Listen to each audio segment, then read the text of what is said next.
ಎಲ್ಲರಿಗೂ ನಮಸ್ಕಾರ. ಸಿರಿ ಸ್ಟಡಿ ವ್ಲಾಗ್ಗೆ ನಿಮ್ಮೆಲ್ಲರಿಗೂ ಸ್ವಾಗತ.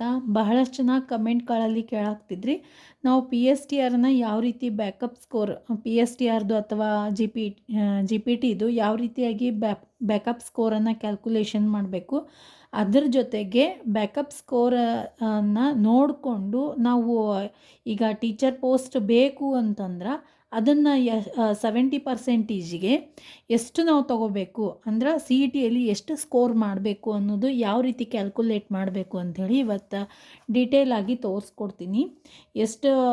ಎಷ್ಟೊಂದು ವಿಡಿಯೋಸ್ಗಳನ್ನು ನೋಡಿರ್ತೀರಿ, ಬಟ್ ನನ್ನ ಪ್ರಕಾರ ಸ್ವಲ್ಪ ಚೇಂಜ್ ಮಾಡಿಕೊಂಡು ನಿಮಗೆ ತಿಳಿಸ್ತೀನಿ.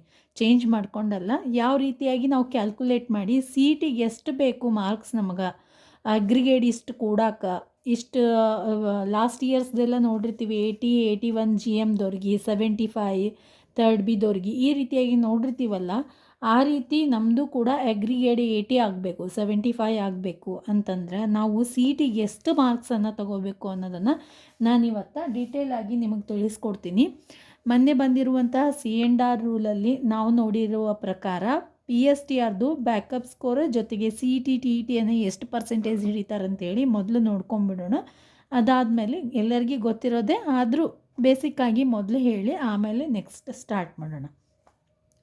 ಮೊನ್ನೆ ಬಂದಿರುವಂತಹ C&R ರೂಲ್ ಪ್ರಕಾರ ಅಂದರೆ 21 ಜನವರಿ 2026 ದಿವಸ ಬಂದಿರುವಂತಹ C&R ಪ್ರಕಾರ ಸಿ ಇ ಟಿಯನ್ನು 70% ಕ್ಯಾಲ್ಕುಲೇಟ್ ಮಾಡ್ಕೋತಾರೆ ಮತ್ತು ಟಿ ಇ ಟಿ 20% ತೊಗೊತಾರೆ ಮತ್ತು ನಾವು ಮಾಡಿರುವಂತಹ ಸ್ಕೋರ್ನ 20% ತೊಗೊತಾರೆ ಮತ್ತು ಪಿ ಯು ಸಿಯಲ್ಲಿ 8% ತೊಗೋತಾರೆ. ಜೊತೆಗೆ ಡಿ ಎಡ್ಡಲ್ಲಿ 2%. ಕೆಲವೊಂದಿಷ್ಟು ಪೇಪರ್ ಇದು ಯೂಟ್ಯೂಬ್ಸ್ಗಳಲ್ಲಿ ಹೇಳಿರೋದು P U C 8%, D Ed 2%. But ಪೇಪರಲ್ಲಿ, ನ್ಯೂಸ್ ಪೇಪರಲ್ಲಿ ಬಂದಿರುವ ವಿಷಯದ ಪ್ರಕಾರ, ಮಾಹಿತಿಯ ಪ್ರಕಾರ ಚೇಂಜ್ ಐತಿ. ಡಿ ಎಡ್ 8% ಐತಿ, ಪಿ ಯು ಸಿ 2% ಐತಿ. ಆದ್ರೂ ಇರಲಿ, ಇದೇ ರೀತಿಯಾಗಿ ಕ್ಯಾಲ್ಕುಲೇಟ್ ಮಾಡ್ಕೊಳ್ಳೋಣ. ಆಮೇಲೆ ಚೇಂಜ್ ಆದಾಗ ಮತ್ತೊಮ್ಮೆ ಕ್ಯಾಲ್ಕುಲೇಟ್ ಮಾಡ್ಕೊಳಕ್ಕೆ ಬರ್ತೈತಿ. ಈಗ ನೋಡಿರಿ, ಫಸ್ಟ್ ಸಿ ಇ ಟಿ ಅಂತೂ 70% ತಗೋಬೇಕು, 70% ಕ್ಯಾಲ್ಕುಲೇಟ್ ಮಾಡ್ತಾರೆ. ಅದನ್ನು ನಾವು ಮುಂದಿನ ನೇಮಕಾತಿ ಪರೀಕ್ಷೆಯಲ್ಲಿ, ಕಾಂಪಿಟೇಟಿವ್ ಎಕ್ಸಾಮಲ್ಲಿ ನಾವು ಅದನ್ನು ಎಷ್ಟು ತೊಗೋತೀವಿ ಅದರ ಮೇಲೆ ಕ್ಯಾಲ್ಕುಲೇಟ್ ಆಗ್ತೈತಿ. ಅದನ್ನೀಗ ಬಿಟ್ಬಿಡೋಣ. ಅದನ್ನು ಲಾಸ್ಟಿಗೆ ನಾನು ಹೇಳ್ತೀನಿ 70%ಗೆ ಎಷ್ಟು ನಾವು ಕ್ಯಾಲ್ಕುಲೇಟ್ ಮಾಡಿ ಎಷ್ಟು ತೊಗೋಬೇಕಾಗ್ತೈತಿ ಅಗ್ರಿಗೇಟ್ ಕೊಡಾಕಂತ ಹೇಳಿ. ಅದನ್ನು ನೆಕ್ಸ್ಟ್ ಹೇಳ್ತೀನಿ. ಈಗ ನೋಡಿರಿ, ಟಿ ಇ ಟಿ 20%, ಹೌದಾ? ಈಗ ನಾನು ತಗೊಂಡಿರುವಂಥದ್ದು ಟಿ ಇ ಟಿ ಪೇಪರ್ 1. ಇವತ್ತು ನಾನು ತೋರ್ಸಾಕ್ತಿದ್ದು ಪೇಪರ್ 1. ನೆಕ್ಸ್ಟ್ ವಿಡಿಯೋದಲ್ಲಿ ಪೇಪರ್ 2ದವ್ರ ಬಗ್ಗೆ ತೋರಿಸ್ತೀನಿ. ಟಿ ಇ ಟಿ 20% ಐತಿ. ಅಲ್ಲಿ ಪೇಪರ್ 1ನಲ್ಲಿ ನನಗೆ ಬಿದ್ದಿರುವಂತಹ ಮಾರ್ಕ್ಸ್ 124. ಎಷ್ಟಕ್ಕೆ? 150ಗೆ 124 ಬಿದ್ದೈತಿ. ಆಮೇಲೆ ನೆಕ್ಸ್ಟ್ ಪಿ ಯುನಲ್ಲಿ ನನ್ನ ಪರ್ಸೆಂಟೇಜ್ ಕಡಿಮೆ ಐತೆ. ಆಲ್ರೆಡಿ ಬಹಳಷ್ಟು ವಿಡಿಯೋಸ್ಗಳಲ್ಲಿ ಹೇಳಿ ನಿಮಗೆ 52.5 ಐತಿ. ನಂದು 52.5 ಐತಿ. ನೆಕ್ಸ್ಟ್ ಡಿ ಎಡಲ್ಲಿ ನನ್ನ ಪರ್ಸೆಂಟೇಜ್ 88.9 ಐತಿ, 88.9%. ಇದು ಯಾವ ರೀತಿಯಾಗಿ ಅಂತ ಗೊತ್ತೈತಿ ನಿಮಗೆ, ಡಿ ಎಡ್ದು ಯಾವ ರೀತಿ ಮಾಡ್ಕೋಬೇಕಂಥೇಳಿ. ಟೋಟಲಿ ನಮ್ಮದು ಡಿ ಎಡ್ದು ಮಾರ್ಕ್ಸ್ 1720 ಇರ್ತೈತಿ. ಅದರಲ್ಲಿ ನಾನು ತೊಗೊಂಡಿರುವಂತಹ ಮಾರ್ಕ್ಸ್ 152 ಸಮಥಿಂಗ್ ಏನೋ ಐತಿ, 20ನೇ ಇಟ್ಕೋತೀನಿ. ಇದನ್ನು ನೀವು ಯಾವ ರೀತಿ ಕ್ಯಾಲ್ಕುಲೇಟ್ ಮಾಡ್ಕೋಬೇಕು ಅಂತಂದ್ರೆ 1520 ಮೇಲ್ಗಡೆ ನೀವು ತೊಗೊಂಡಿರುವಂತಹ ಮಾರ್ಕ್ಸ್, ಕೆಳಗಡೆಗೆ ಟೋಟಲ್ ಮಾರ್ಕ್ಸ್ ಇಟ್ಕೊಂಡು, ಇದಂತೂ ಏನು ಚೇಂಜ್ ಆಗೋಲ್ಲ. ನಾನು ರೆಡ್ ಇಂಕಲ್ಲಿ ಏನು ಬರಿತೀನಲ್ಲ ಅದು ನಿಮ್ಮದು ಮಾರ್ಕ್ಸನ್ನು ನೀವು ಚೇಂಜ್ ಮಾಡಿ ಇಟ್ಕೋರಿ. ನೀವು ತೊಗೊಂಡಿರುವಂತಹ ಮಾರ್ಕ್ಸನ್ನು ಇಲ್ಲಿಟ್ಟು ಕ್ಯಾಲ್ಕುಲೇಟ್ ಮಾಡ್ಕೋರಿ. ಇದು ಟೋಟಲ್ ಮಾರ್ಕ್ಸ್, ಅದು ಏನು ಚೇಂಜ್ ಮಾಡೋಕ್ಕೆ ಹೋಗಬೇಡ್ರಿ. ರೆಡ್ ಇಂಕ್ಲೆ ಏನು ಬರ್ದಿನಲ್ಲ ಅದನ್ನು, ಇದು ಡಿ ಎಡ್ದು ಕ್ಯಾಲ್ಕುಲೇಟ್ ಮಾಡ್ತೀನಿ ನಾನು ಮೊದಲಿಗೆ. ಡಿ ಎಡ್ದು 1520 ಎಷ್ಟಕ್ಕೆ? 1720ಕ್ಕೆ 1520 ತೊಗೊಂಡಿನಿ. ಇದು ಅಂದರೆ 120 ಸಮಥಿಂಗ್ ಏನೋ ಐತಿ. ಅದು ಇದನ್ನು ನೀವು ಇಂಟು 100 ಮಾಡಬೇಕು. ಇಂಟು 100 ಮಾಡಿದಾಗ ನಿಮಗೇನು ದೊರೀತೈತಿ, ಪರ್ಸೆಂಟೇಜ್ ಎಷ್ಟಾಗೈತಿ ನಿಮ್ಮದು ಅನ್ನೋದು ಗೊತ್ತಾಗ್ತೈತಿ. ಪರ್ಸೆಂಟೇಜ್ ಎಷ್ಟು ಬಂದೈತಿ ಅನ್ನೋದು ನಿಮ್ಗೆ ಗೊತ್ತಾಗ್ತದೆ. ಈಗ ನೋಡ್ರಿ ನೆಕ್ಸ್ಟ್ ಪಿ ಯು ಸಿಯಲ್ಲಿ ಆಲ್ರೆಡಿ ನಮ್ಮದು ಕ್ಯಾಲ್ಕುಲೇಟ್ ಮಾಡಿರ್ತೀವಿ, ಅದೇನು ತೊಂದರೆ ಇಲ್ಲ, ಪರ್ಸೆಂಟೇಜ್ ಗೊತ್ತಿರ್ತೈತಿ. ಇದನ್ನು ಟಿ ಇ ಟಿದು ಯಾವ ರೀತಿ ಕ್ಯಾಲ್ಕುಲೇಟ್ ಮಾಡಬೇಕು, ಟಿ ಇ ಟಿದು 100ಗೆ ಯಾವ ರೀತಿ ತೆಗಿಬೇಕು ಅಂತಂದ್ರೆ ಇದು ಕೂಡ ಸೇಮ್. ಇಲ್ಲಿ ನಾನು ರೆಡ್ ಇಂಕಲ್ಲಿ ಏನು ಬರೆದಿರ್ತೀನಿ ಅದನ್ನು ನೀವು ಟಿ ಇ ಟಿಗೆ ಎಷ್ಟು ತೊಗೊಂಡಿರ್ತೀರಿ ಆ ಮಾರ್ಕ್ಸನ್ನು ಹಾಕೋರಿ. ಇದು 124ಗೆ 150ಗೆ 124, ಇದಕ್ಕೆ 100 ತೆಗಿಬೇಕು ನಾವು. 100 ತೆಗೆದಾಗ ಎಷ್ಟು ಬರ್ತೈತಿ, ಇದನ್ನು ಕ್ಯಾಲ್ಕುಲೇಟ್ ಮಾಡಿದಾಗ 84 ಸಮಥಿಂಗ್ ಬರ್ತೈತಿ. 5 2 ನೀವು ಕ್ಯಾಲ್ಕುಲೇಟರ್ ತೊಗೊಂಡು ಮಾಡ್ಬೋದು. 5 3 3 1 3 4 12 ಸಾರಿ ಬರೋಲ್ಲ 3 1 3 3 1 3 3 3 ಸಮಥಿಂಗ್ ಹಂಗೆ ಬರ್ಕೋತ ಹೋಗ್ತೈತಿ. ಇದನ್ನು ಕ್ಯಾಲ್ಕುಲೇಟ್ ಮಾಡಿದಾಗ 82.6 ಬರ್ತೈತಿ. ಯಾವುದು ನಂದು ಡಿ ಎಡ್ದು ಪರ್ಸೆಂಟೇಜ್ ಎಷ್ಟು ಬರ್ತೈತಿ, 82.6% ಬರ್ತೈತಿ. ನಿಮ್ಗೆ ಹೇಳಿದ್ನಲ್ಲ, ಇಲ್ಲಿ ರೆಡ್ ಇಂಕ್ನಾಗ ಏನು ಬರ್ದಿನಲ್ಲ ಅದನ್ನು ಮಾತ್ರ ನೀವು ಚೇಂಜ್ ಮಾಡಿಕೊಂಡು ನೋಡ್ಕೊರಿ. ಇದು ಡಿ ಎಡ್ದಾಯಿತು, ಇದು ಟಿ ಇ ಟಿ ಪರ್ಸೆಂಟೇಜ್ ಆಯಿತು. ಡಿ ಎಡ್ದು ಎಷ್ಟು ಅಂತ ಹೇಳಿದೆ 88.9% ಬರ್ತೈತಿ ನಂದು. ಆಮೇಲೆ ಇಲ್ಲಿ ಇದಂತೂ ಪಿ ಯು ಸಿದು ಗೊತ್ತೈತಿ. ಈಗ ನಾವು ಇದಕ್ಕೆ ಏನು ಮಾಡಬೇಕು, 20%ಗೆ ಟಿ ಎ ಟಿಯನ್ನು ಕನ್ವರ್ಟ್ ಮಾಡ್ಕೋಬೇಕು, 8%ಗೆ ಪಿ ಯುನ, 2%ಗೆ ಯಾವುದು ಡಿ ಎಡನ್ನು ಕನ್ವರ್ಟ್ ಮಾಡ್ಕೋಬೇಕು. ಈಗ ನೋಡಿರಿ ಫಸ್ಟಿಗೆ ಇದನ್ನು ಬರ್ಕೊಂಬಿಡೋಣ. ನಂದು ಪಿ ಯು ಸಿದು ಪರ್ಸೆಂಟೇಜ್ ಪ್ರಕಾರ 100ಕ್ಕೆ ಎಷ್ಟಾಯಿತು ಅಂತಂದ್ರೆ ಇದು ಟಿ ಇ ಟಿದು 82.6%. ಆಮೇಲೆ ನೆಕ್ಸ್ಟ್ ಪಿ ಯುದಂತೂ ಆಲ್ರೆಡಿ ಪರ್ಸೆಂಟೇಜ್ ಒಳಗೆ ಅದ. ಇದು ಅಂತೂ ಬರ್ಕೊಂಡಿನಿ 88.9% ಆಯಿತು. ನೆಕ್ಸ್ಟ್ ನೋಡ್ರಿ, ಈಗ ಈ ಸಿ ಇ ಟಿ ಬಿಟ್ಬಿಡ್ರಿ. ಈಗ ಸಿ ಇ ಟಿದು ತಲೆ ಕೆಡ್ಸ್ಕೊಳಕ್ಕೆ ಹೋಗ್ಬೇಡ್ರಿ, ಅದನ್ನು ನಾವು ಇನ್ನೂ ಮುಂದೆ ಫೇಸ್ ಮಾಡುವಂಥ ಎಕ್ಸಾಮ, ಅದನ್ನು ಎಷ್ಟು ತೊಗೋಬೇಕು ಅನ್ನೋದನ್ನು ನಾನು ಹೇಳ್ತೀನಿ. ಈಗ ಟಿ ಇ ಟಿ 20% ಹಿಡಿಬೇಕು. ಇದು 100%ಗೆ 82.6 ಐತಿ, ಹೌದಾ. ಇಲ್ಲಿ ನೋಡ್ರಿ,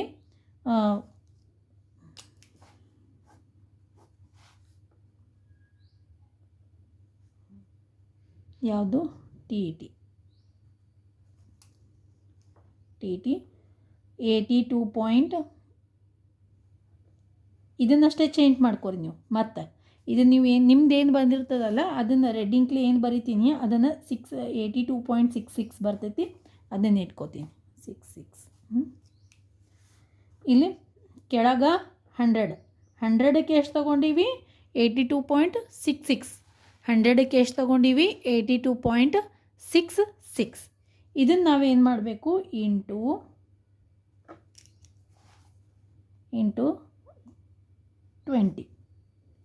20ಗೆ ಎಷ್ಟು ಅಂತ ನೋಡ್ಕೋಬೇಕು. ಇಷ್ಟಿಟ್ಟು ನೀವು ಕ್ಯಾಲ್ಕುಲೇಟ್ ಮಾಡ್ಕೋರಿ, ಅಂದರೆ ನಿಮಗೆ 20%ಗೆ ಎಷ್ಟು ಬರ್ತೈತೆ ನಿಮ್ಮದು ಲಾಸ್ಟ್ ಮೆರಿಟ್ ಲಿಸ್ಟ್ನಾಗ ಕ್ಯಾಲ್ಕುಲೇಟ್ ಮಾಡ್ತಾರಲ್ಲ ಅವಾಗ ಅವ್ರು ಎಷ್ಟು ಹಿಡಿತಾರೆ ನಿಮ್ಮದು ಟಿ ಇ ಟಿದು ಅನ್ನೋದು ಗೊತ್ತಾಗ್ತೈತೆ ನಿಮಗೆ.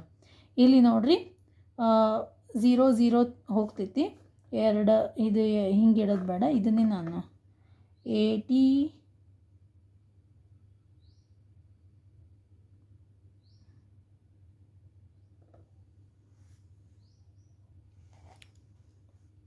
ಇದು 10ಅನ್ನು ಮೇಲೆ ಡೆಸಿಮಲ್ ಒಳಗೆ ನಾನು ಕನ್ವರ್ಟ್, ಇದನ್ನು ನೀವು ಈ ರೀತಿಯಾಗಿ ಬರ್ಕೊಂಡು ಕ್ಯಾಲ್ಕುಲೇಟ್ರ್ ಒಳಗೆ ಮಾಡಿದಾಗ 8.266 ಇಂಟು 2, ಇದು 2 ಏನು ಕ್ಯಾನ್ಸಲ್ ಮಾಡಿಲ್ಲ, ಇದು ಇಂಟು 2 ಎಷ್ಟು ಬರ್ತೈತಿ 12 13 4 5 16. ಇದು ನಂದು ಡಿ ಎಡ್ ಪರ್ಸೆಂಟೇಜ್. ಇದು ಸಾರಿ ಟಿ ಇ ಟಿದು 20%ಗೆ ಕನ್ವರ್ಟ್ ಮಾಡಿದಾಗ ಎಷ್ಟು ಬರ್ತೈತಿ 16.5 ಬರ್ತೈತಿ. 16.5 ಸಮಥಿಂಗ್, ಅದು ಬಿಟ್ಬಿಡು ನನ್ನ ಸಾಕು, ಒಂದು ಪ್ಲೇಸ್ ಅಷ್ಟೇ ತಗೋತೀನಿ ನಾನು. 16.5 ಬರ್ತೈತಿ. ಇನ್ನು ನೆಕ್ಸ್ಟ್ ಪಿ ಯು ಸಿದು ಎಷ್ಟು ಹಿಡಿತಾರೆ 8% ಹಿಡಿತಾರೆ. ಇಲ್ಲಿ ನಾನು ರೆಡ್ ಇಂಕಲ್ಲಿ ಏನು ಬರ್ಕೊಂಡಿನಿ ಅದನ್ನು ನಿಮ್ಮದು ಚೇಂಜ್ ಮಾಡ್ಕೋತಾ ಹೋಗ್ರಿ. ಕೆಳಗಡೆಗೆ ಮೊದಲು ನಾವು ಎಲ್ಲದನ್ನು 100% ಕನ್ವರ್ಟ್ ಮಾಡ್ಕೋಬೇಕು. ಅದಾದಮೇಲೆ ಈ ರೀತಿ ಕ್ಯಾಲ್ಕುಲೇಟ್ ಮಾಡಬೇಕು. 100 ಇಂಟು 8%. 100ಕ್ಕೆ ಇಷ್ಟು ತೊಗೊಂಡಿವಿ, 8%ಗೆ ಎಷ್ಟು ಬರ್ತೈತಿ ಆಯಿತಾ. ಈಗ 8 5 40, 8 2 16, 4 20, 8 5 40, 1 2 ಡಿವೈಡೆಡ್ ಬೈ ಇದು ಪಾಯಿಂಟ್ ಐತಿ ಇಲ್ಲಿ 100, ಇದು ಆಲ್ಮೋಸ್ಟ್ 4.2 ಬರ್ತೈತಿ. ನೀವು ಡೈರೆಕ್ಟಾಗಿ ಕ್ಯಾಲ್ಕುಲೇಟಿಂದ ಮಾಡ್ಕೊರಿ. ನಿಮಗೆ ಲೆಕ್ಕ ಮಾಡೋಕ್ಕೆ ಪ್ರಾಬ್ಲಮ್ ಆಯಿತು ಅಂತಂದ್ರೆ ಈ ರೀತಿ ಇಟ್ಕೊಂಡು ರೆಡ್ಡಲ್ಲಿ ಏನು ಬರೆದಿರ್ತೀನಿ ಅಲ್ಲಿ ನಿಮ್ಮ PUC ಮಾರ್ಕ್ಸನ್ನು ನಿಮ್ಮದು ಕ್ಯಾಲ್ಕುಲೇಟ್ ಮಾಡಿ ಹಾಕ್ಕೊಂಡು ಅಲ್ಲಿ ನಿಮ್ಮ ಪರ್ಸೆಂಟೇಜನ್ನು ತಗೊಳ್ಳಿ. ಈ ರೀತಿ ಇಟ್ಟು ಡೈರೆಕ್ಟ್ ಕ್ಯಾಲ್ಕುಲೇಟರ್ ತೊಗೊಂಡು ಕ್ಯಾಲ್ಕುಲೇಟ್ ಮಾಡಬೇಡಿ. 4.2 ಆಯಿತು. ಯಾವುದು PUCದು 4.2 ಬರ್ತೈತಿ. ಇನ್ನು ಡಿ ಎಡ್ನು ಅದೇ ರೀತಿಯಾಗಿ ಡಿ ಎಡ್ದು ಎಷ್ಟು ಬಂದೈತಿ 88.9 ಎಷ್ಟಕ್ಕೆ 100ಕ್ಕೆ ನಾನು 88.9 ತೊಗೊಂಡಿನಿ. ಈಗ ಇಂಟು 2 ಇದನ್ನು ಕೂಡ ಫಸ್ಟಿಗೆ ಮೇಲಿಂದ ಕ್ಯಾಲ್ಕುಲೇಟ್ ಮಾಡ್ಕೊಂಡ್ಬಿಡ್ತೀನಿ. 9 2 18, 8 2 16, 1 17, 8 2 16, 1 17 ಡಿವೈಡೆಡ್ ಬೈ ಇದು 1 ಪ್ಲೇಸ್ ಬಿಟ್ಟು ಪಾಯಿಂಟ್ ಕೊಡಬೇಕು. ಡಿವೈಡೆಡ್ ಬೈ 100 ಇಲ್ಲಿ 2 ಸ್ಥಾನ ಬಿಟ್ಟು ಪಾಯಿಂಟ್ ಕೊಟ್ವಿ ಅಂತಂದ್ರೆ 1778. ಇದು ನಂದು ಟೋಟಲ್ ಡಿ ಎಡ್ದು 2% ಕನ್ವರ್ಟ್ ಮಾಡಿದಾಗ ಇಷ್ಟು ಬರ್ತೈತಿ. ಎಷ್ಟು 1.7 ಅಷ್ಟೇ ತಗೋತೀನಿ ನಾನು. 1.7 ತಗೋತೀನಿ. ತಿಳಿತಾ? ಇದು ಇಷ್ಟು ಕ್ಯಾಲ್ಕುಲೇಟ್ ಆಯಿತು. 16.5 TET ಆಯಿತು 20%ಗೆ, PUಕ್ಕೆ 4.2 ಆಯಿತು, ಡಿ ಎಡ್ದು 1.7 ಆಯಿತು. ಈಗ ಇವ್ರು ಕೊಟ್ಟಿರುವಂತಹ ಪರ್ಸೆಂಟೇಜ್ ಪ್ರಕಾರ ನಾವು ಕ್ಯಾಲ್ಕುಲೇಟ್ ಮಾಡ್ಕೊಂಡಿವಿ. ಇದು ಟೋಟಲ್ ಎಷ್ಟಕ್ಕಾಯಿತು 28 ಮತ್ತು 2 ಎಷ್ಟು ಸೇರಿ ಎಷ್ಟಾಯಿತು 30%ಗೆ ಇಷ್ಟು ಬಂತು. ಎಷ್ಟು ಬರ್ತೈತಿ ಟೋಟಲ್ ಮಾಡ್ಕೊಳ್ಳೋಣ. 5 2 7 7 2 14 7 7 14 4 10 11 12 2 ನಾನು ಸಮಥಿಂಗ್ ಇವೆಲ್ಲ ಹಿಡಿದಾಗ 22.5 ಬಂದಿತ್ತು. 22.4 ಐತಿ, ಪರವಾಗಿಲ್ಲ. ಅಂದ್ರೆ ಇವೇನು ಪಾಯಿಂಟ್ಸ್ಗಳೊಳಗೆ ಬಂದಾವಲ್ಲ ಅದನ್ನೆಲ್ಲ ಕ್ಯಾಲ್ಕುಲೇಟ್ ಮಾಡಿದ್ದೆ. 22.4 ಬಂದೈತಿ. ಎಷ್ಟು ಪರ್ಸೆಂಟೇಜಿಗೆ 30%. ಈಗ ನಂದು ಥರ್ಡ್ ಬಿ ಐತಿ, ಅದಾ ಥರ್ಡ್ ಬಿ ನಂದು. ಅದರಲ್ಲಿ ಲಾಸ್ಟ್ ಇಯರ್ಸ್ದೆಲ್ಲ ನೋಡಿದಾಗ 76 77 ತಗೊಂಡಾರ ಅಗ್ರಿಗೇಟ್. ಅಂದ್ರೆ ಅವ್ರದ್ದು ಮೆರಿಟ್ ಲಿಸ್ಟ್ನಾಗ ಅವರು ಪೋಸ್ಟಿಗೆ ಅವರಿಗೆ ಪೋಸ್ಟ್ ಸಿಕ್ಕಾಗ ಅವ್ರದ್ದು ಕ್ಯಾಲ್ಕುಲೇಟ್ ಮಾಡಿ ಮೆರಿಟ್ ಲಿಸ್ಟ್ ಹಚ್ಚಿರ್ತಾರಲ್ಲ ಅಲ್ಲಿ ನಂದು 77 78 ಈ ರೀತಿಯಾಗಿ ನಿಂತೈತಿ. ಈಗ ನಾನು ಟೋಟಲಿ 77 78 ಬೇಡ, ನಾನು 80ಗೆ ಕ್ಯಾಲ್ಕುಲೇಟ್ ಮಾಡ್ಕೋತೀನಿ. ಯಾಕಂದ್ರೆ ನಮ್ಮದು ಥಿಂಕಿಂಗ್ ಏನಿರಬೇಕು ಮೇಲೇ ಇರಬೇಕು. ನಾನು ಇಷ್ಟಕ್ಕೆ ಅಂತ ಕುಂತ್ರಾಗಂಗಿಲ್ಲ. ಇದಕ್ಕಿಂತಲೂ ಹೆಚ್ಚು ಯಾರಾದರೂ ತೊಗೊಂಡ್ರೆ ಅದಕ್ಕೋಸ್ಕರ ನಾನು ಟೋಟಲಾಗಿ 80ಕ್ಕೆ ನಾನು ಅಗ್ರಿಗೇಟ್ 80 ನಾನು ಮಾಡಬೇಕು ಅಂತ ಇಟ್ಕೊಂಡು ಇದನ್ನು ಕ್ಯಾಲ್ಕುಲೇಟ್ ಮಾಡ್ತೀನಿ. ಅದು ನಿಮ್ಮ ಕ್ಯಾಟಗರಿ ಮೇಲೆ ಡಿಪೆಂಡ್ ಆಗ್ತೈತಿ. ಆದಷ್ಟು ಹೆಚ್ಚು ಪರ್ಸೆಂಟೇಜ್ ಮಾಡ್ಕೊಳ್ಳೋದಕ್ಕೆ ಪ್ರಯತ್ನ ಮಾಡಿರಿ. ನಾನು ಇಲ್ಲಿ 80 ಅಂತ ಇಟ್ಕೊಂಡಿನಿ. 80 ಮಾಡಬೇಕು. ಅಗ್ರಿಗೇಟ್ ನಂದು 80 ಕೂಡಬೇಕು. ಅಗ್ರಿಗೇಟ್ ಮೆರಿಟ್ ಲಿಸ್ಟಲ್ಲಿ 80 GMK ಏನು ತಗೋತಾರಲ್ಲ ಅಷ್ಟು ಪ್ರಯತ್ನ ಮಾಡಬೇಕು ಅಂತ ನಾನು ಅಂದ್ಕೊಂಡಿನಿ. ಅದು ಏನಾಗ್ತದೋ ನಮ್ಮ ಪ್ರಯತ್ನದ ಮೇಲೆ ಡಿಪೆಂಡ್ ಆಗ್ತೈತಿ. ಇಷ್ಟು ತೊಗೊಂಡಿನಿ ಇಷ್ಟು ತೊಗೋಬೇಕು ಅಂತ ಅಂದ್ಕೊಂಡಿನಿ. ಈ ಮೆರಿಟ್ ಲಿಸ್ಟ್ನಾಗ ಇಷ್ಟು ಕೂಡಬೇಕು ಅಂತಂದ್ರೆ ಆಲ್ರೆಡಿ ನಮ್ಮ ಹತ್ರ ಇರುವಂತಹ ಪರ್ಸೆಂಟೇಜ್ ಇಷ್ಟೈತಿ. ಇಷ್ಟು ಪಾಯಿಂಟ್ಸ್ ನಮ್ಮ ಹತ್ರ ಅದಾವೆ. 80 ಇಷ್ಟು ಅದಾವೆ ನೋಡಿರಿ. 80 ಆಲ್ರೆಡಿ ಕ್ಯಾಲ್ಕುಲೇಟ್ ಮಾಡಿ ಇಷ್ಟು ನಮ್ಮದು ಬಂದೈತಿ. ಅಂದ್ರೆ ನಮ್ಮ ಕೈಯಲ್ಲಿರುವಂತಹ ಮಾರ್ಕ್ಸ್ 80 ಇಷ್ಟು ಅದಾವೆ. ಆಯಿತಾ? ಇನ್ನು ಇಲ್ಲಿ ಎಷ್ಟು 57.6 ಇದ್ರೊಳಗೆ ನೀವು ಅಂದ್ರೆ ನಿಮ್ಮ ಕ್ಯಾಟಗರಿಯ ಪ್ರಕಾರ ನಿಮ್ಮದೇನಾದರೂ SC ST ಇತ್ತು ಅಥವಾ ಕ್ಯಾಟಗರಿ 1 ಇತ್ತು ಅಥವಾ GM ಇತ್ತು, ಅದನ್ನು ನಿಮ್ಮದು ಪ್ರಕಾರ ಈಗ ನಂದು 3rd B ಐತಿ, ಅದ್ರ ಪ್ರಕಾರ ನಾನು ಕ್ಯಾಲ್ಕುಲೇಟ್ ಮಾಡ್ಕೊಳಕ್ತೀನಿ. ಈಗ ನಿಮ್ಮದು SC STದು 75 ಹಿಡ್ಕೋರಿ. 75 ಆಗಿತ್ತು ಲಾಸ್ಟ್ ಇಯರ್ಸ್ಗಳಲ್ಲಿ, ಕಟ್ ಆಫ್ ನಿಂತಿತ್ತು, ಕಟ್ ಆಫ್ ಅಂತ ಅಂದ್ಕೋರಿ. ಕಟ್ ಆಫ್ ನಿಂತಿತ್ತು ಅಂತಂದ್ರೆ ಈಗ 75 ನಿಮ್ಮದು ಕಟ್ ಆಫ್ ಹೋದ ವರ್ಷ ನಿಂತಿತ್ತು ಅಂತಂದ್ರೆ ಅದರಲ್ಲಿ ನೀವು ತೊಗೊಂಡಿರುವಂತಹ ಇದು ಮಾರ್ಕ್ಸಿಂದ ಏನು ಕ್ಯಾಲ್ಕುಲೇಟ್ ಮಾಡಿರ್ತಿರಲ್ಲ ಅದನ್ನು ಮೈನಸ್ ಮಾಡ್ಕೋರಿ. ಆಯಿತಾ? ಈ ರೀತಿ ಮೈನಸ್ ಮಾಡ್ಕೋರಿ. ನಾನು ಅದೇ ರೀತಿಯಾಗಿ 3rd Bಗೆ ಸಂಬಂಧಪಟ್ಟಂಗೆ ನಾನು ಕ್ಯಾಲ್ಕುಲೇಟ್ ಮಾಡ್ಕೊಳಕತ್ತೀನಿ. ಇಷ್ಟು ನಾನು 70 ಮಾರ್ಕ್ಸ್ ಒಳಗೆ 57.6 ತೊಗೋಬೇಕು. ನಾನು ಎಷ್ಟು ತೊಗೋಬೇಕು? ಇದು 70ಗೆ 57.6 ತೊಗೋಬೇಕು. ಅಥವಾ ಇದನ್ನು ನಾನು ರೌಂಡ್ ಫಿಗರ 58 ಮಾಡ್ಕೋತೀನಿ. 70ಗೆ ಎಷ್ಟು ತೊಗೋಬೇಕು? 58. 70ಗೆ 58 ತೊಗೋಬೇಕು. ಇಲ್ಲಿ ಇದನ್ನು ಫೈನಲ್ ಆಗಿ ಕ್ಯಾಲ್ಕುಲೇಷನ್ ಯಾವ ರೀತಿ ಮಾಡ್ಕೋಬೇಕು ಅಂತಂದ್ರೆ, ಈಗ ನೋಡಿರಿ, ನಾನು 70 ಅವರು ಎಷ್ಟು ಹಿಡಿತಾರೆ? CETದು 70 ಹಿಡಿತಾರೆ. 70 ಹಿಡಿದ್ರೆ ಅಂತಂದ್ರೆ ನಾನು 57 ಮಾರ್ಕಸ್ ತೊಗೋಬೇಕು. ನಂದು ಮೆರಿಟ್ ಲಿಸ್ಟ್ನಾಗ ಅಥವಾ ಮೆರಿಟ್ ಲಿಸ್ಟ್ನಾಗ ಮ್ಯಾಲೆ ಬರಬೇಕು ಅಥವಾ ನಾವು ಸೇಫ್ ಝೋನಲ್ಲಿ ಇರಬೇಕು ಅಂತಂದ್ರೆ ನಾನು 58 ತೊಗೋಬೇಕು. ಎಷ್ಟಕ್ಕೆ? 70ಗೆ. ಅದೇ ರೀತಿಯಾಗಿ 150 ಮಾರ್ಕ್ಸಿಗೆ ನಮ್ಮದು PSTR CET ಇರ್ತೈತಿ. ಹೌದಾ? CET 150ಗೆ ಇರ್ತೈತಿ. ಎಷ್ಟು ತೊಗೋಬೇಕು? 150 ಇಂಟು ಕ್ರಾಸ್ ಕ್ಯಾಲ್ಕುಲೇಷನ್ ಮಾಡ್ತೀವಿ. ಈ ರೀತಿ ನೀವು ಕ್ರಾಸ್ ಕ್ಯಾಲ್ಕುಲೇಷನ್ ಮಾಡ್ಕೊರಿ. ಈ ರೀತಿ ಬರ್ಕೊಂಡು 70ಗೆ ನಾನು ಇಷ್ಟು ತೊಗೋಬೇಕು. ಇಲ್ಲಿ ಮೈನಸ್ ಏನು ಮಾಡ್ಕೊಂಡಿರ್ತಿರಲ್ಲ ಅದನ್ನು ಇಲ್ಲಿ ಇಟ್ಕೊರಿ. 150ಗೆ ಎಷ್ಟು ತೊಗೋಬೇಕು ಇದನ್ನು ಕ್ಯಾಲ್ಕುಲೇಟ್ ಮಾಡ್ಕೊರಿ. ಇದನ್ನು ಕ್ಯಾಲ್ಕುಲೇಟ್ರಲ್ಲಿ ನಾವು ಕ್ಯಾಲ್ಕುಲೇಟ್ ಮಾಡಿದಾಗ ಎಷ್ಟು ಬರ್ತೈತಿ? 124.29 ಬರ್ತೈತಿ. 29 ಬಿಟ್ಬಿಡ್ರಿ. ಅಟ್ಲೀಸ್ಟ್ ನಾವು ಎಷ್ಟು ತೊಗೋಬೇಕು? 120ನಾದರೂ ಇಲ್ಲಿ ತೊಗೋಬೇಕು. 120 ತೊಗೊಂಡಾಗ ಮ್ಯಾಲಿನ 4ನು ಬಿಟ್ಬಿಡ್ರಿ. 120 ತೊಗೊಂಡ್ವಿ ಅಂತಂದ್ರೆ ಮೆರಿಟ್ ಲಿಸ್ಟಲ್ಲಿ ನಾವು ಮ್ಯಾಲಿರ್ತೀವಿ. ಅಟ್ಲೀಸ್ಟ್ ಇಷ್ಟ ಅಂದ್ರೆ 110ಇಂದ 120ವರೆಗೂ ತೊಗೊಳ್ಳೋದಕ್ಕೆ ಪ್ರಯತ್ನ ಮಾಡಬೇಕು. ಈ ರೀತಿ ನಿಮ್ಮ ಕ್ಯಾಲ್ಕುಲೇಷನನ್ನು ಮಾಡ್ಕೊರಿ. ಮುಂದಿನ ಇದು ನಿಮಗೆ ಅರ್ಥ ಆಯಿತು ಅಂತ ಕಮೆಂಟ್ ಮಾಡಿದ್ರಿ ಅಂತಂದ್ರೆ ನಾನು GPTದು ಕೂಡ ನಿಮ್ಗೆ ಮಾಡಿ ತೋರಿಸ್ತೀನಿ. ಆಯಿತಾ? ನಿಮಗೆಲ್ಲರಿಗೆ ಅರ್ಥ ಆಯಿತು ಅಂದ್ಕೋತೀನಿ. ಮೊದಲಿಗೆ ಏನು ಮಾಡಿರಿ, CETದು ಏನು ಕ್ಯಾಲ್ಕುಲೇಟ್ ಅಂದಾಜು ಇಟ್ಕೊಳ್ಳೋಕ್ಕೆ ಹೋಗಬೇಡ್ರಿ. ಅಂದಾಜಲ್ಲ, ನಾವು ಎಷ್ಟು ತೆಗಿಬೇಕು ಅನ್ನೋದು ಲಾಸ್ಟಲ್ಲಿ ಕ್ಯಾಲ್ಕುಲೇಟ್ ಮಾಡ್ಕೊಳ್ಳೋಣ.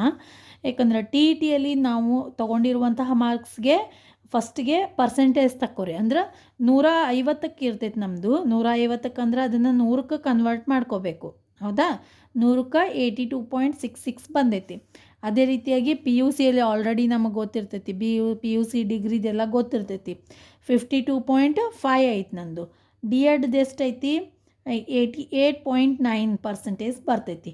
ಇದನ್ನೆಲ್ಲ 100%ಗೆ ಮೊದಲಿಗೆ ಕನ್ವರ್ಟ್ ಮಾಡ್ಕೊಂಡು ಆದಮೇಲೆ ಅದಕ್ಕೆ ಏನು ಮಾಡಬೇಕು? D.Edಲ್ಲಿ ಇಲ್ಲಿ ಐತಿ ನೋಡಿರಿ. ಇಲ್ಲಿ ಫಸ್ಟಿಗೆ TETದು ಇಷ್ಟಕ್ಕೆ 100ಕ್ಕೆ ನಾನು 82.66 ಮಾಡೀನಿ ಪರ್ಸೆಂಟೇಜ್. ಯಾವುದು? TET. ಅದನ್ನು ಎಷ್ಟು ಪರ್ಸೆಂಟೇಜ್ ಎಷ್ಟು ಹಿಡಿತಾರೆ ಅವರು? 20% ಮಾತ್ರ ಹಿಡಿತಾರೆ. ಇದ್ರೊಳಗೆ 20% ಮಾತ್ರ ಹಿಡಿತಾರೆ. 100ಕ್ಕೆ 20%ಅನ್ನು ಮಾತ್ರ ಹಿಡಿತಾರೆ. ಅದನ್ನ ಕ್ಯಾಲ್ಕುಲೇಟ್ ಮಾಡ್ಕೊಂಡಾಗ ಇಷ್ಟು ಬರ್ತೈತಿ. ಇಲ್ಲಿ ಇಷ್ಟು ಬರ್ತೈತಿ ಇದು. ಹೌದಾ? ನೀವು ಏನು ಮಾಡಬೇಡ್ರಿ. ನಿಮ್ಗೆ ಗೊತ್ತಾಗಲಿಲ್ಲ ಅಂದ್ರೆ ಇಷ್ಟು ನಾನು ರೆಡ್ಡಲ್ಲಿ ಏನು ಬರ್ದಿನಲ್ಲ ಅಲ್ಲಿ ನಿಮ್ಮದು TET ಪರ್ಸೆಂಟ್ 100ಕ್ಕೆ ಎಷ್ಟು ಬರ್ತೈತೆ ಅದನ್ನ ಕ್ಯಾಲ್ಕುಲೇಟ್ ಮಾಡಿಕೊಂಡು ಇಲ್ಲಿ ಬರೆದ್ಬಿಡ್ರಿ. ರೆಡ್ ಇಂಕಲ್ಲಿ ಏನು ಬರ್ದಿನಲ್ಲ ಅದನ್ನಷ್ಟೇ ಚೇಂಜ್ ಮಾಡ್ಕೋತಾ ಹೋಗ್ರಿ ನೀವು ನಿಮ್ಮ ಪರ್ಸೆಂಟೇಜ್ದು. ಆಯಿತಾ? ಇದು TETದಾಯಿತು. ಇಷ್ಟಿಟ್ಟು ನೀವು ಕ್ಯಾಲ್ಕುಲೇಟ್ ಒಳಗೆ ಲೆಕ್ಕ ಮಾಡ್ಕೊಂಬಿಡ್ರಿ. ಬಂದು ಉತ್ತರವನ್ನು TET ಮುಂದೆ ಇಡ್ರಿ. ಆಮೇಲೆ PUCದು ಎಷ್ಟೈತಿ? PUCದು ಇಷ್ಟ ಐತಿ. ನಾನು 100ಕ್ಕೆ ಇಷ್ಟು. ಅದನ್ನು ಎಷ್ಟು ಹಿಡಿತಾರೆ? 8% ಹಿಡಿತಾರೆ. 8% ಅಂದ್ರೆ ಅದನ್ನು ಕ್ಯಾಲ್ಕುಲೇಟ್ ಮಾಡಿದಾಗ 4.20 ಬರ್ತೈತಿ ನಂದು. ನೆಕ್ಸ್ಟ್ 88.9 ಯಾವುದು? D.Edದು ಎಷ್ಟಕ್ಕೆ?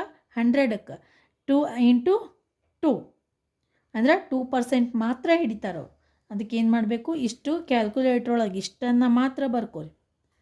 ಇಲ್ಲಿ ನಾನು ರೌಂಡ್ ಏನು ಹಾಕಿನಲ್ಲ ಇಲ್ಲಿ ಇಷ್ಟೇ ನೀವು ಇದು ಇಲ್ಲಿ ತನಕ ಬರಬೇಕು. ಇಷ್ಟೇ ನೀವು ಮ್ಯಾಲೆ ಇಲ್ಲಿ ರೆಡ್ ಇಂಕ್ನಾಗ ಏನು ಬರ್ದಿನಲ್ಲ ಅದನ್ನು ಮಾತ್ರ ನೀವು ನಿಮ್ಮ ಮಾರ್ಕಸ್ ಹಾಕೋರಿ. ಉಳ್ಕಿದೆಲ್ಲ ಸೇಮ್. ಇಲ್ಲಿ ನೀವು ತೊಗೊಂಡಿರುವಂಥ ಮಾರ್ಕ್ಸ್ ಟಿ ಇ ಟಿ ಒಳಗೆ. ಟಿ ಇ ಟಿ ಒಳಗೆ ಅಂದ್ರೆ 120ಕ್ಕೆ 150ಕ್ಕೆ 90 ತೊಗೊಂಡಿವಿ. ಇವು 80 ಇಲ್ಲಿ 90 ಇಡಬೇಡ್ರಿ. ಅದನ್ನು 150ಕ್ಕೆ ನಾವು 90 ತೊಗೊಂಡಿರ್ತೀವಿ, ಅದನ್ನು 100ಕ್ಕೆ ಕನ್ವರ್ಟ್ ಮಾಡ್ಕೋಬೇಕು. ಆಮೇಲೆ ಪಿ ಯು ಸಿ ಪರ್ಸೆಂಟೇಜ್ ಗೊತ್ತಿರ್ತೈತಿ. ಈ ರೀತಿ ಇಟ್ಟು ಪಿ ಯು ಸಿದು ಕ್ಯಾಲ್ಕುಲೇಟ್ ಮಾಡ್ಕೋರಿ. ಕ್ಯಾಲ್ಕುಲೇಟ್ರ್ ಒಳಗೆ ಮೊಬೈಲ್ನಾಗ ಇದು ಡಿ ಎಡ್ದು ಇದು ಈ ರೀತಿ ಮಾಡಿಕೊಂಡು ನಿಮ್ಮದು ಲಾಸ್ಟ್ ಎಗ್ರಿಗೇಡ್ ಎಷ್ಟು ಕೂತಿರ್ತೈತಿ ಒಂದು ಅಂದಾಜಿಗೆ ಗೊತ್ತಿರ್ತೈತಿ ನಮಗೆ. ಅದಕ್ಕಿಂತಲೂ 1-2% ಜಾಸ್ತಿನೇ ಹಿಡೀರಿ. ಈಗ ನಮ್ಮದು 75 ಥರ್ಡ್ ಬಿ ನಿಂತಿತ್ತು ಅಥವಾ 76 77 ನಿಂತಿತ್ತಂದ್ರೆ 1-2-3% ಜಾಸ್ತಿ ತೊಗೊಳ್ಳೋಣ. ಯಾಕಂದ್ರೆ ನಮ್ಮದು ಏಮ್ ಏನಿರಬೇಕು, ಹೆಚ್ಚು ಮಾಡೋದಿರಬೇಕು. ಅದಕ್ಕೋಸ್ಕರ ನಾನು 80 ತೊಗೊಂಡಿನಿ. 80 ಒಳಗೆ ನಮ್ಗೆ ಆಲ್ರೆಡಿ ಇರುವಂತಹ ಮಾರ್ಕ್ಸ್ ಎಷ್ಟು 22.4 ಅಷ್ಟು. ಅಂದ್ರೆ 80 ಒಳಗೆ ಇಷ್ಟು ಆಲ್ರೆಡಿ ಅದಾವೆ ನಮ್ಮ ಹತ್ರ. ಅವ್ರು ಇದೆಲ್ಲ ಲೆಕ್ಕ ಮಾಡಿ ಅದನ್ನ ಜೊತೆ ಸಿ ಇ ಟಿದೊಂದು ಆ್ಯಡ್ ಮಾಡಿ 80 75 ಅಂತ ಅಗ್ರಿಗೇಡ್ ಇರ್ತೈತೆ. ಅದು ಕ್ಯಾಲ್ಕುಲೇಟ್ ಮಾಡಿ ಕೂಡಿಸ್ತಾರೆ ಮೆರಿಟ್ ಲಿಸ್ಟ್ನಾಗ. 80 ತೊಗೋಬೇಕು, ನಂದು ಎಗ್ರಿಗೇಡ್ 80 ಆಗಬೇಕು ಅಂತಂದ್ರೆ ಆಲ್ರೆಡಿ ಇರುವಂತಹ ಮಾರ್ಕ್ಸ್ ಅದನ್ನು ಮೈನಸ್ ಮಾಡ್ಕೊರಿ. ಇಷ್ಟು ಮಾರ್ಕ್ಸನ್ನು ನಾವು 70ಗೆ 57.6 ಮಾರ್ಕ್ಸ್ ತೆಗಿಬೇಕು. ನಾನು ರೌಂಡ್ ಫಿಗರ್ 58 ಹಾಕ್ಕೊಂಡೀನಿ. ಆಯಿತಾ? 70ಗೆ 58, 150ಗೆ ಎಷ್ಟು ಅದನ್ನು ನೀವು ಈ ರೀತಿ ಕ್ಯಾಲ್ಕುಲೇಟ್ ಮಾಡ್ಕೊಂಡ್ರಿ ಅಂತಂದ್ರೆ ನಿಮಗೆ ಫೈನಲ್ ಆಗಿ ನಿಮ್ಮ ಮೆರಿಟ್ ಪ್ರಕಾರ ಇದನ್ನು ನೀವು ಚೇಂಜ್ ಮಾಡ್ಕೋಬೋದು. ನಾನು 80 ಇಟ್ಕೊಂಡಿನಿ. ನಿಮ್ಮ ಕಾಸ್ಟ್ ಕ್ಯಾಟಗರಿ ಪ್ರಕಾರ ನೀವು ಚೇಂಜ್ ಮಾಡ್ಕೋಬೋದು. ಒಬ್ಬೊಬ್ರದ್ದು 70ಗೆ ನಿಂತಿರ್ತೈತಿ, ಒಬ್ಬೊಬ್ರದ್ದು 72. ಆ ರೀತಿ ನೋಡಿಕೊಂಡು ಅಂದರೆ ಆದಷ್ಟು ಹೆಚ್ಚಿಗೆ ಮಾಡ್ಕೊಳ್ಳೋದಕ್ಕೆ ಪ್ರಯತ್ನ ಮಾಡಿರಿ. ನಂದು ಲಾಸ್ಟ್ ಇಯರ್ದು ಅದಷ್ಟು ಗೊತ್ತಿಲ್ಲ. ಆಲ್ಮೋಸ್ಟ್ ಜಿ ಎಮ್ಮಲ್ಲಿ 80ನೇ ಇರ್ತೈತಿ, 80 81 ಇರ್ತೈತಿ. ಅದನ್ನೇ ನಾನು ಏಮ್ ಇಟ್ಕೊಂಡೀನಿ. ನೋಡೋಣ ಏನು ಆಕೈತ ಗೊತ್ತಿಲ್ಲ. ಯಾಕಂದರೆ ಹೆಚ್ಚಿಂದ ಇಟ್ಕೊಂಡ್ರೆ ಒಂದು ಲೆಕ್ಕಕ್ಕರ ಬರ್ತದಂತ ನನ್ನ ಅರ್ಥ ಅಷ್ಟೇ. ಈ ರೀತಿ ಕ್ಯಾಲ್ಕುಲೇಟ್ ಮಾಡ್ಕೊಂಡು ನೋಡ್ಕೊರಿ. ನಾನಂತರೂ ಈಗ ಎಟ್ಲೀಸ್ಟ್ 120ನಾದರೂ ಮಾರ್ಕ್ಸ್ ತೊಗೋಬೇಕು. ಯಾವುದು ಸಿ ಇ ಟಿಯಲ್ಲಿ ಅಟ್ಲೀಸ್ಟ್ 115 ಅಥವಾ 120 ಆದರೂ ತೊಗೊಳ್ಬೇಕು. 115 ಹಿಡಿದು ಮ್ಯಾಲೆ ಬರ್ಬೇಕು ನನ್ನ ಮಾರ್ಕ್ಸ್ ಇದ್ರೊಳಗೆ ಸಿ ಇ ಟಿ ಒಳಗೆ. ಅರ್ಥ ಆಯಿತು ಅನ್ಕೋತೀನಿ. ಅರ್ಥ ಆಗಿದ್ರೆ ಲೈಕ್ ಮಾಡಿರಿ, ನಿಮ್ಮ ಫ್ರೆಂಡ್ಸ್ ಮತ್ತು ಫ್ಯಾಮಿಲಿ ಜೊತೆ ಶೇರ್ ಮಾಡ್ಕೊರಿ. ಹಾಗೆ ನಮ್ಮ ಚಾನಲ್ಗೆ ಸಬ್ಸ್ಕ್ರೈಬ್ ಮಾಡ್ಕೊಂಡು ನೋಡಿರಿ. ಇದು ಅರ್ಥ ಆಗಿತ್ತು ಅಂದ್ರೆ ಜಿ ಪಿ ಟಿದು ಕೂಡ ಬೇಕು ಅಂದರೆ ಕಮೆಂಟ್ ಮಾಡಿರಿ, ಅದರಲ್ಲಿ ನಾನು ನಿಮಗೆ ತಿಳಿಸ್ತೀನಿ. ಅಂದರೆ ಇಲ್ಲಿ ನಾನು ತಗೋಬೇಕಾಗಿರುವಂತಹ ಮಾರ್ಕ್ಸ್ ಎಷ್ಟು 120. ಯಾಕಂದರೆ ಇದು ಮ್ಯಾಲಿನ 4 ಬಿಡ್ತೀನಿ. ಯಾಕಂದ್ರೆ ಇಲ್ಲಿ ನಾವು ಅಗ್ರಿಗೇಟ್ ಇಲ್ಲಿ 57.6 ಇತ್ತು. 120 ಇಷ್ಟಾದ್ರೂ ತೊಗೊಳ್ಳೇಬೇಕು. ಅಟ್ಲೀಸ್ಟ್ ಇಷ್ಟು ತೊಗೊಳ್ಳೇಬೇಕು. ಆಯಿತಾ? Thank you.